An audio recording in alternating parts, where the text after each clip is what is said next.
Well, it is the 26th of January. And what does that mean? It means it's Customs Day. And this is the big moment in our weekly wrap up, our weekly, where we weekly come together, if I provide the link, that allows us to review the laws and regulations as they changed in the European Union, the UK, and the US.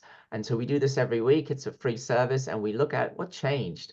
And then what we do is we go through key highlights of the changes, be it classification, origin, valuation, be it CBAM that seems to be in everybody's mind nowadays, or if you're in veterinary controls, SPS controls, we look at that. Now, today, we're going to do it a little special. So we're going to take all these updates that I have for you, and we're going to put them to next week. And we're going to cover 2 weeks, this week and next week. And you can register for next week's session already now. I'll double check that there's a link that actually allows you to join, because today is a very special day. It's the day that all the customs geeks in the world come together and say, thank you, and also look at where we are in terms of compliance, but equally simplification and trade facilitation, because one doesn't go without the other.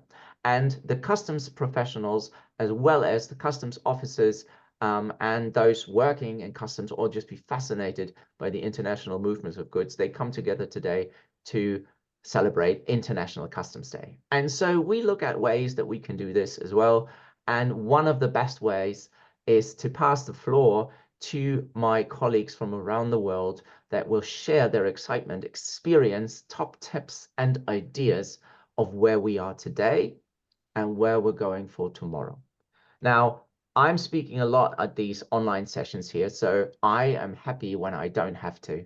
And for Customs Day, it is most appropriate that I am not the one speaking, but it is Julie Ann Parks, who's going to join us, a global compliance and trade executive with extensive experience in translating business, regulatory, and operating constraints into solutions, sustainable solutions that meet the speed of the business needs whilst ensuring compliance. She is Executive Director, Global Customs Office of General Counsel for a very, very significant corporation. And I'll let her introduce her company in a moment. I won't steal her thunder. But I can only say, Julianne, it is such a privilege and special moment, because I know, A, you're joining us from the US, so it's very early these days, I should think. And you're about to go on a plane as well to improve compliance and improve trade facilitation around the world. You look after so many people, and RTX certainly is a company that we all know and that we have heard of, and is also quite complex to deal with from a customs perspective. So you have a lot of work to do. You have an excellent team around the world that supports you in that. So that's enough for me to say. So I'm going to pass to Julie in honor of International Customs Day. She's got some slides prepared. We'll tell her about a little bit about herself and about the company, and then your thoughts on today's customs theme, and the floor is all yours. Thank you so much. Great. Arnie, I'm so pleased to be here. Such a rock star show that you have. Really pleased to join, and just a bit about my background and why I jumped on the opportunity when Arnie was like, hey, we're looking for some folks to kind of share their knowledge and thoughts on International Customs Day. Well, I have been in my career working with customs in a myriad of different capacities to try to streamline trade to help business run better. So you'll see in a moment the theme of International Customs Day this year. Every year there's a new theme that the WCO comes out with, and that's what spoke to me. So that's why I'm here speaking about this topic, just very passionate about streamlining trade through partnerships and whatnot. So again, I am a professional that's been practicing, I suppose, for 27 years. Really pleased to be at RTX Corporation these days, where we have, I believe, everything under the sun that you could imagine from a global customs perspective. So really pleased with our global compliance program in this space. Really pleased to continue to partner with customs.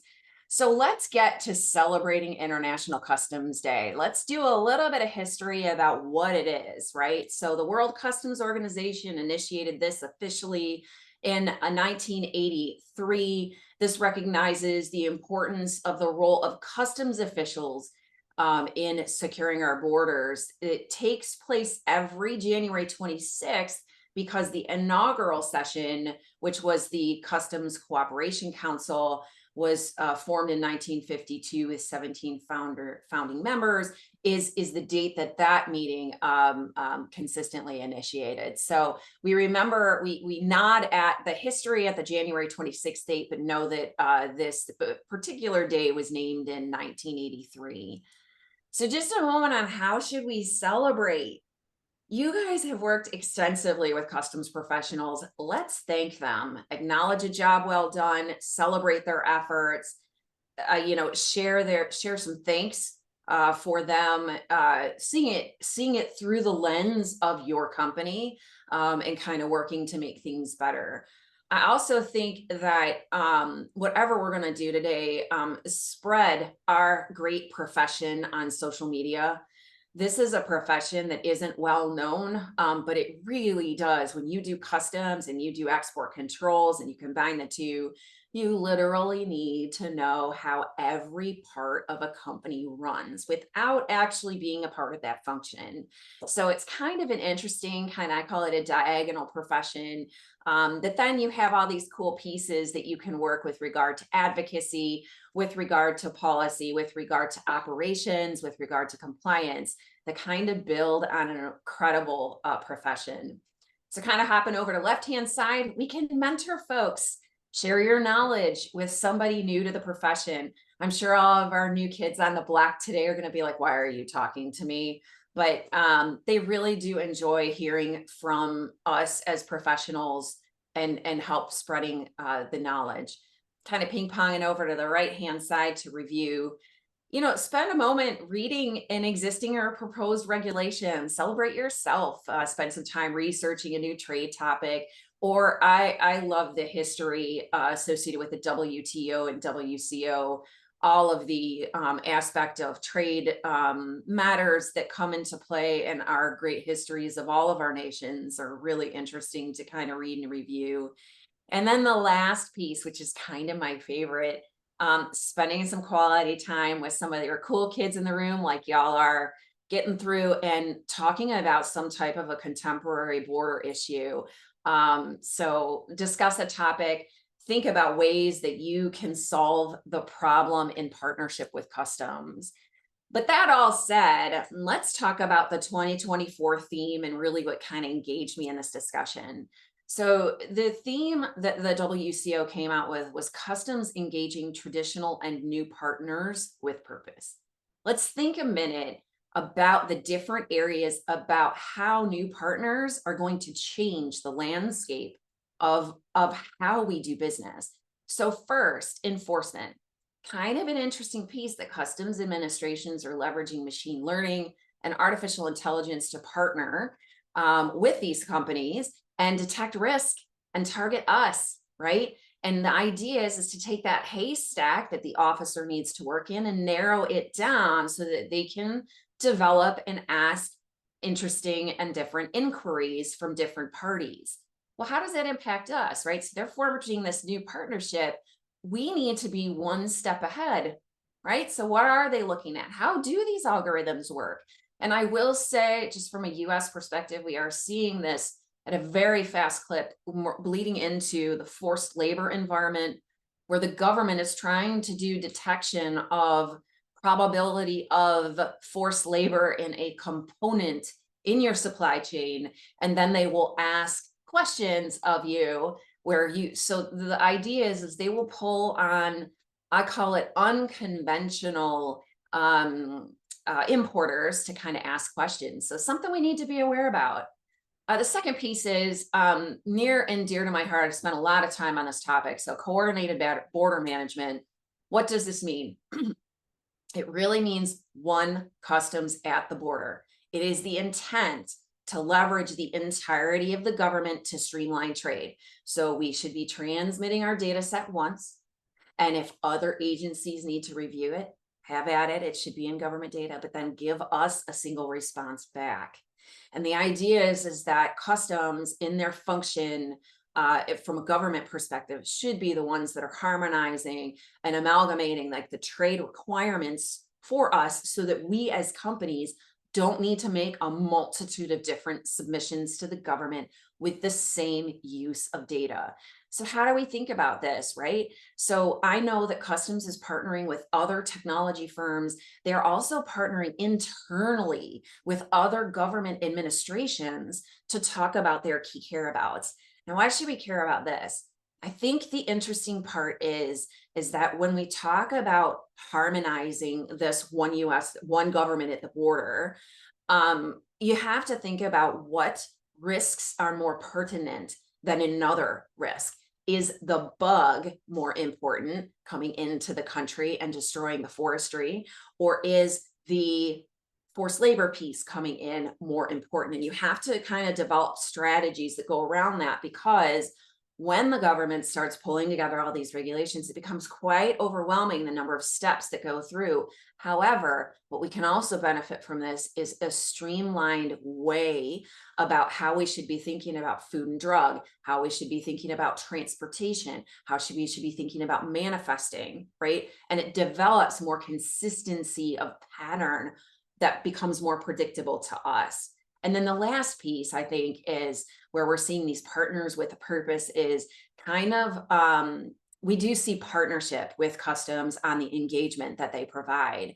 So leveraging the knowledge that we have, and I call it really, truly the most compliant companies, because the part is when Customs is looking at getting at the illicit material, the bad thing, the idea is to not disrupt commerce. They have to involve us in the discussion so that we can design more effective, more poignant and aligned regulations so that we can participate at a little bit more ease, but still meet the government intent of whatever their latest strategy is. So those are my ideas on what we should be thinking about with regard to these new partners. And my goodness, if we could plug anything, we hope that Customs continues these 3 partnerships. But I think maybe starting with a dialogue, maybe we should think about together, what other areas should Customs engage partners in? What purpose should they serve, right? So in the case of forced labor and this artificial intelligence, should they be the final word? Hopefully not. Hopefully the government is doing more due diligence. They're just using that as a way to kind of narrow the playing field, but we want to see the information. So what are your thoughts?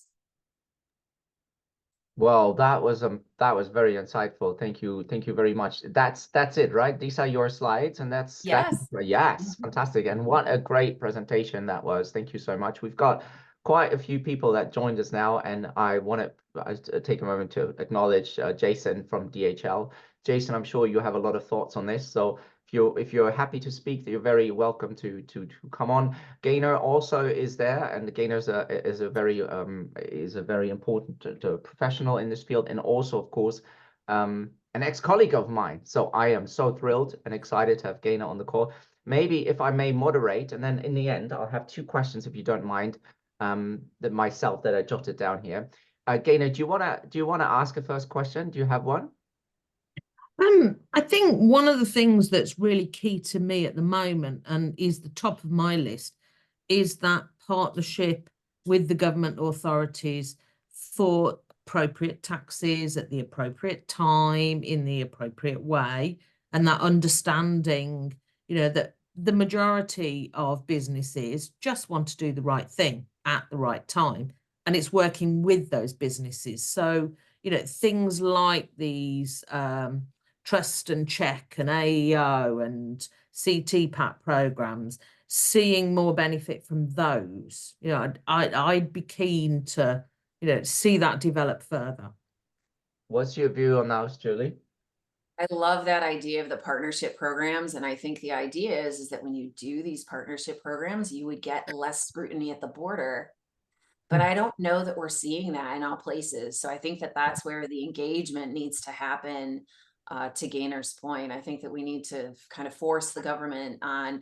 We are developing layers of requirements in our company to be compliant and work through this. So please, I think it's also an aspect of trying to remove the compliance from the at the border that we spent so long doing. And now we're seeing it creep back into the at the border. Wait, Give me a certification on your Russian iron and steel. Give me a certification on CBAM. Correct. And I think that that's been an interesting scope creep really around the world, that we're seeing that is, why are we doing this at the time of freight? Didn't we learn something 20 years ago? How can we do this more off the line and on a post basis, especially when the material that comes in isn't harmful to citizens or harmful to the like physical nature of the citizens. Mm-hmm. And it goes very much to the question of, you know, so you said once you trusted us, customs. What happened to that? What happened to the fact that you gave me a certificate saying I'm trusted, and now you are, as you rightfully say, you're asking for these mill certificates, then you're asking for me to register in a transitional CBAM registry and then start calculating emissions. I'm a customs professional. I don't calculate emissions. Anyway, different story. Great, Julie. Jason, are you willing and able to say a few words?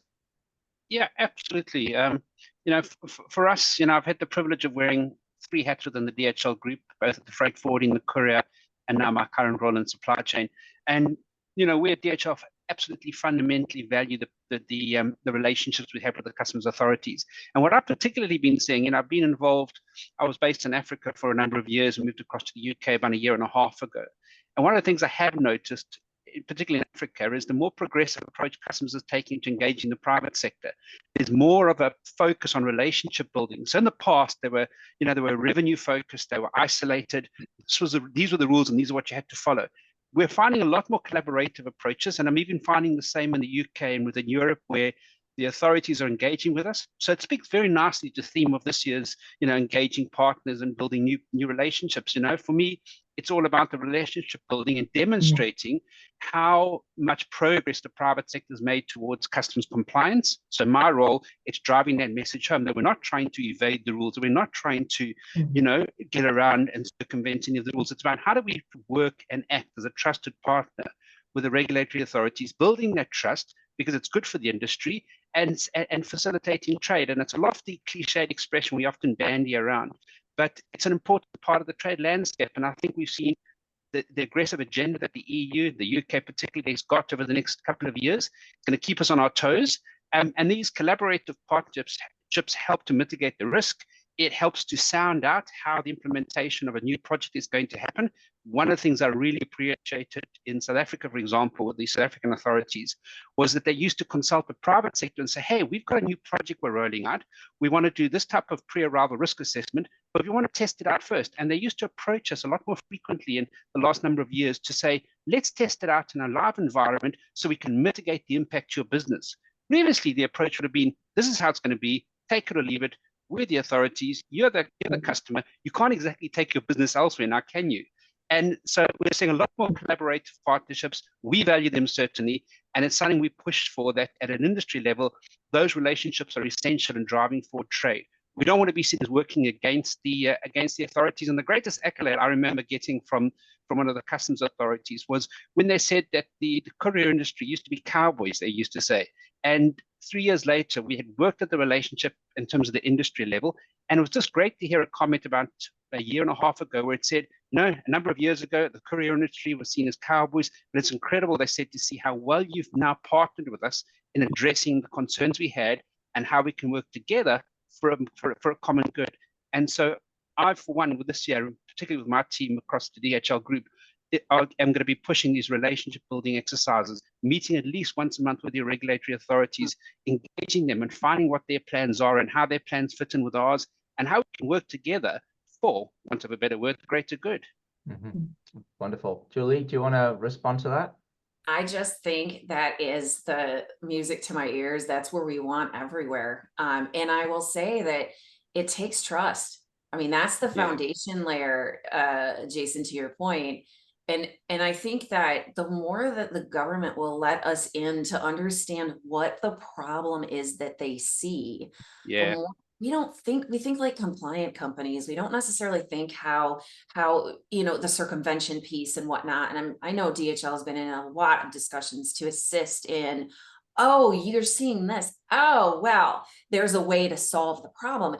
And I think the more that they get comfort in letting you in and sharing the more specific pieces, the more that we can solve the problem without additive. I already have something. Wait a minute, we can tweak this a bit, or because they don't tend to understand a lot of the sub processes. And Jason, you hit it on the head in the beginning. The aspect of the difference in the career paths that you've taken, they're very different industries. And like, I bet we wish we could clone you, because it's very odd to have somebody that understands those pieces, because I'm telling you, the folks that in my world tend to know ocean freight don't necessarily know about air freight, don't know about multimodal. And then you throw parcel into it and it's not that domain. It's the same way on kind of the customs professional side. If you know customs, you might not know export controls. And if you don't know export controls, you might not know some of these other nuanced sanctions pieces. So I think the more that we can bring our industry together through those dialogues, we'll be stronger together and solve problems sustainably. Absolutely. Great. Yeah, absolutely. Julie, I know we've got to wrap it up soon, because the plane's not waiting, unfortunately, for any of us. Just if I may, very quickly, I've got two thoughts that I wanted to share with you. Number one was on the partnership and the future of the partnership. And I remember the times when we were at the PCSG in the WCO, the private sector consultancy group. And we said, well, we need a new partnership, and out comes the standard of framework, WCO, and we called it AEO version 1. And ever since then, we've got PSCG, we've got Trade Contact Group, we've got JCCC in the UK, and we've got your COOC working group as well in the US. Is this enough, is the question. Now we're asking the question of new partnerships, or do we need, is it after the last WCO Customs Day dedicated to strengthening the partnership was in 2010, if I remember correctly. So now, what have we gained over the last 10 years? How has it improved? And what do we need to do now? What's the next step of this partnership? Or as you say, have we regressed? I think that we've regressed at this point. And I do think that some of it is because of the pressures that Customs is feeling based on Parliament or their other regulators. There are other priorities that are taking precedent, that are pivoting their ability to have a discussion with us at time, right? It's time. So I do feel kind of that regression. But I will say that there is hope in, as we discuss the implementation of the trade facilitation agreement, and kind of look toward that as companies to try to keep governments honest with the things that we're committed to. I do think that there's time for the other part that we didn't discuss is who's participating in these meetings. And I do know that over the time, the private sector consultative group, they wanted to get more small and medium-sized companies on that. The mix of the large and the small and the global and the right is really, I think, important to facilitate those discussions. And I don't know if we've kind of gone away from that, or perhaps another way to look at this is maybe the discussion hasn't progressed as much because the small and medium-sized companies don't have the full breadth of experience and can't bottom line the whole of what's going on, right, to kind of drive some change. So I think of that could be like a double-edged sword, but I do think there needs to be a balance so that we progress. But I do feel that we've put our foot on the brakes. And to be honest, even in our own compliance programs, we're pivoting toward environmental, we're pivoting toward Russia, we're pivoting toward China, we're pivoting toward all of these things. And like kind of the day-old question of what's the value of the merchandise is kind of like in a bit of the backseat. Right? As I say, the role of a customs professional keeps changing, and changes to something else that it's no longer the traditional customs classification, origin, and valuation, and go home at the end of the day. Now it is even I'm asked how to calculate the unwrought aluminium CO2 emissions and who should submit what, and I'm like, hello? Never knew so much about metals in my whole career. When did I know that, right? And anyway, wonderful. Last question, and I'll stop. Really, I promise. But it's two. I must press you on this because you mentioned the word AI, and you're going to get the final question on AI, and that is, talking about new partnerships, is AI a new partner that we in business want to partner with, that customs should partner with? In other words, is the human person of 2024, 5, 6, 7 overrated in customs? That is that's like the question du jour. You're gonna miss your plane, aren't you? I think that what AI is going to do, because we're seeing it in a myriad of different situations and kind of kicking the can and kind of testing it out. I think that what AI does is it will make more meaningful recommendations to the professional that it faces. I think that the professional's job is going to get more focused, right? Where you might have an entire classification part database that you might need to classify tomorrow.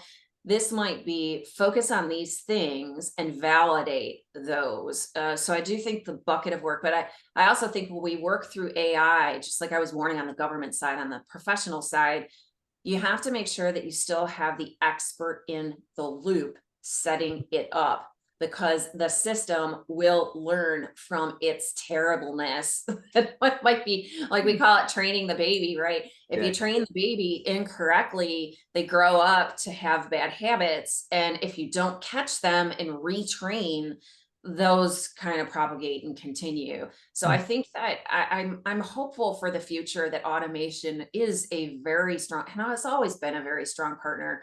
I just think that we need to spend more time amidst all the other regulations that are dropping and have some more discussion about how should we be thinking about the standards of goodness that we should be getting out of this. How should we be spreading the goodness to our professional environments that say, whoa, before you start using this, you need to think about A and B and C and set it up this way. You should be challenging your consultants to ensure that A and B and C are done. So I don't care if you're talking about commercial invoices in AI, if you're talking about, I call it trade numbering, because you can assign AI to any number. There's a bunch of different numbers that our products have. So you could train it on logic for CN codes. You could train it on logic for export control classifications, et cetera. They're all different, but it's the same way the system learns. So I just think that it is a partner. I think we need to embrace it. I think that we need to have more discussions on the governance of. Wonderful. So it is, you know, talking about new partners is like going on a date, and that's the first date, and we haven't progressed to second, third date yet. All right, good. Well, look, with this, I'm going to let you catch your flight, and I think we have talked a lot about new partnerships and old traditional partnerships, what we're going to do with them, and therefore we've done justice to International Customs Day, and we did a contribution from the business side talking about the things that matter to us and the things we see. And our conclusion is that we could maybe do with a bit of a reset or repush in the direction of trade facilitation and not forget how important that actually is. And maybe in less than a month's time in Abu Dhabi at the WTO MC13, we'll have an opportunity to discuss this as well. But for now, I think it's time for us to say goodbye. I'd love to keep chatting for hours on this topic. Julie, what a pleasure it was to have you. Thank you so much for your time. I don't take it for granted. I think it is very special for so many reasons that we've already mentioned. To have you on, to have you be the authoritative voice in this with all your experience and from such an esteemed company is always tremendous. So Arnie, you as well. I just want to say thanks for sharing with the community your knowledge. I mean, keep going, sir. Yeah, I'll try, but we need a bit more US focus, so maybe we can work on that to get the perfect US, because we can learn a lot from, especially in the EU. There's forced labor legislation coming up. I think there's a lot we can learn from that from the US. Anyway, also great to see Gaynor, see Jason. Take care. Good to see you guys. Have a wonderful Customs Day, and I'll see you next time. Thank you so much. Thank you. Bye. Bye. Bye.